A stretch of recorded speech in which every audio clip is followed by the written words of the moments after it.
Basically నేను ఇక్కడ అమ్మాయి కాదు సార్, నేను వేరే స్టేట్ అమ్మాయిని. పెళ్ళైనందుకు అత్తగారింటికి రావాలి కాబట్టి ఇక్కడికి వచ్చాను. ఎన్విరాన్మెంట్ అంతా చాలా బాగా అనిపించింది. అరే హైదరాబాద్ ఎంత బాగుంది, ఎంత మంచిగా ఉంది, ఎంత పీస్ఫుల్గా ఉంది, ఎంత గ్రీనరీగా ఉంది. మనకు అదే కదా కావాలి మన పిల్లలకి వచ్చి. అదే ఇంకొక 2 years రెంట్ అవసరం. తర్వాత ఓకేలే, ఒకరు అర్న్ చేస్తే ఇంకొకరు మొత్తం ఈఎంఐ, ఇంకొకరు అర్నింగ్ ఈఎంఐ మొత్తం మనము లోన్ కట్టుకోవచ్చు, ఈఎంఐ ఇంకొకరు అర్నింగ్ ఈఎంఐ మొత్తం మనము లోన్ కట్టుకోవచ్చు అని చెప్పి ఇల్లు కొన్నామండి. 10 years అయిందండి ఇల్లు కొని. ఇప్పుడు సడన్గా వచ్చి బఫర్ జోన్ అంటున్నారు. అంటే ఇప్పుడు బఫర్ జోన్లో ఒక్కసారి మార్పు వేస్తే కూలగొట్టేస్తామంటున్నారు. మాకు అసలు ఏం చేయాలో మాకు అర్థం కావట్లేదు.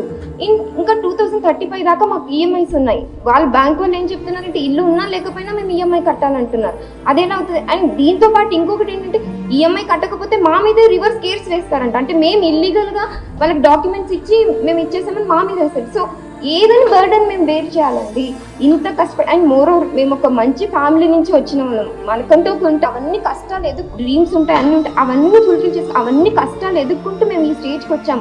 మా పిల్లలకు చెప్తున్నాం, మేము ఈ స్టేజ్కి ఉన్నాం నాన్న, మీరు నెక్స్ట్ స్టేజ్కి వెళ్ళండి. తర్వాత మీ దగ్గర ఉన్నది సహాయపడండి కొంతమందికి.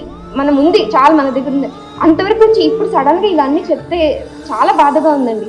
డెవలప్మెంట్ చెయ్యండి, మేము ఎవ్వరికి అగేన్స్ట్ కాదు, డెవలప్మెంట్ చెయ్యండి, but not at the cost of మా జీవితాలు పోయి డెవలప్మెంట్ చేయడం అంటే చాలా కష్టం కదండి. ఇప్పుడు ఆ లోన్స్ అని నిజంగా లోన్స్ తలుచుకుంటుంటే నైట్ పడుకుంటే మార్నింగ్ చిన్న పిల్లలండి, నాకు భయంగా ఉందండి. చిన్న పిల్లలండి, నాకు ఇంత చిన్న పిల్లలు ఉన్నారండి.